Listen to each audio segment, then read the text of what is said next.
Hi, this is Adam Abraham and Clayton Nolte talking about structured water. Another aspect, we realize that water is everywhere, outside of us and inside, outside of each cell and inside, and the condition of the water in all of those places is important. But it's not just us. It's it's the food we eat, it's what we intake, it's the materials that we use to prepare those foods, to build. Water is in everything, and the status is important. And people are using all kind of methods in even commercial applications. Reverse osmosis is one place where water is being, I'd have to say, manhandled, you know, and forced to do our bidding. And there is a cost that we're finding out. And that's the part of it are the effects of the imbalanced state that water is, this dance between acidity and alkalinity and the chemical consequences.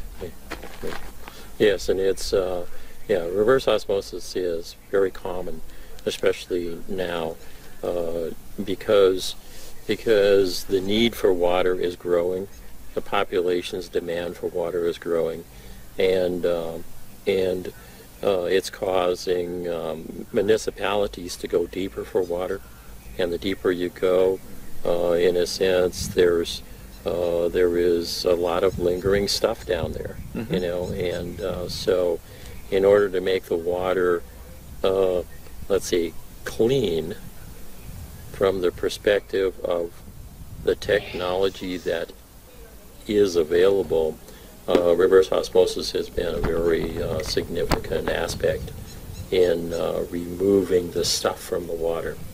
There is a however to that.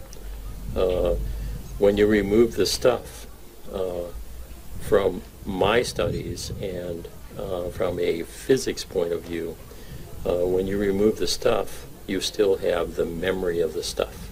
Yeah, the information associated with it, yes. And that memory is a great deal of the information that goes into our bodies, from the food we eat, from everything that we do. And that information is in many ways the food that we actually goes into our cells. You're saying essentially then that since cells are the ones that really are the inner consumers and processors of what we consume, so when I eat an apple, the body is breaking that apple down, but you're saying that it is not a little miniature piece of apple that the cell is taking in? No. When you know, and one of the, or kumquats or that kind of stuff. One of these days, we will, as part of our interview, we will show you the difference, how big a cell actually is, you know, and how big a water molecule is, you know, and on down the line, you know, and how big, you know, the information is from an apple. It's the information that goes in primarily to make the metabolic and the changes within the cell. I see. And then that makes sense too. We talk about DNA sometimes, and I know we all have one, and they're in each cell. But if I can come up with a metaphor to appreciate that, the DNA would essentially have a list of all of the components, materials, and everything else that's needed to create a healthy you or me. Right. Okay, of all aspects. I mean, for whether it's for a toe or whether it's for anything else, the instructions are there. Right. And but so essentially, when that cell is taking in that information is compared against the information on that list in the DNA. Right. And oftentimes, if it's a direct match, you're going to get a direct. Because the information, the instruction is correct, you're going to get a correct manifestation. Right. But chemicals, synthetics, especially ones that are like what we think are natural, they're never really the same. No, they can't be. Chemically, or let's say, replicating nature is virtually impossible. uh, uh, medications, normally most medications originally come out of nature. Aspirin, for instance, is the bark of a tree, you know, and but yet when you duplicate it, herein lies another really big story. When you try to digitize something, it can never be identically the same to the original. Right. Because it's only samplings. It's a sample. And then that means that there's some of that information is missing. Right. And the whole of the information is what makes the information valid. Right. Right.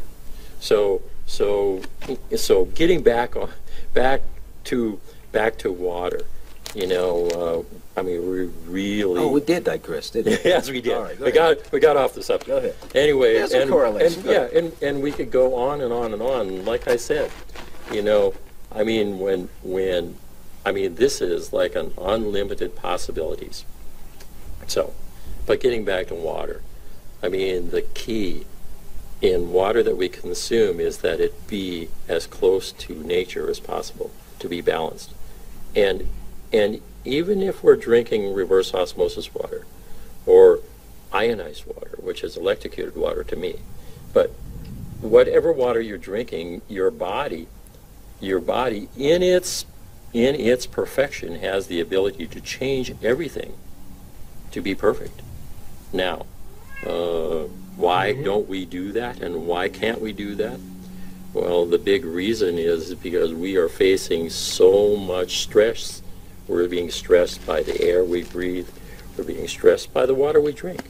We're being stressed by the conditions around us, whether it's work or whether it's play or whatever it is, but everything is stressing the human body to not be in a place of perfect function. You know, we hear a lot about people drinking high pH water because they assume that when they're drinking high pH water, you know, that if you're in distress disease, yes, it is very significant. It can be a significant possibility in reversing that stress. But if your body is not in stress and not in disease, drinking high pH water for any prolonged period of time is not necessarily good for the body. Well, it's just, I see that.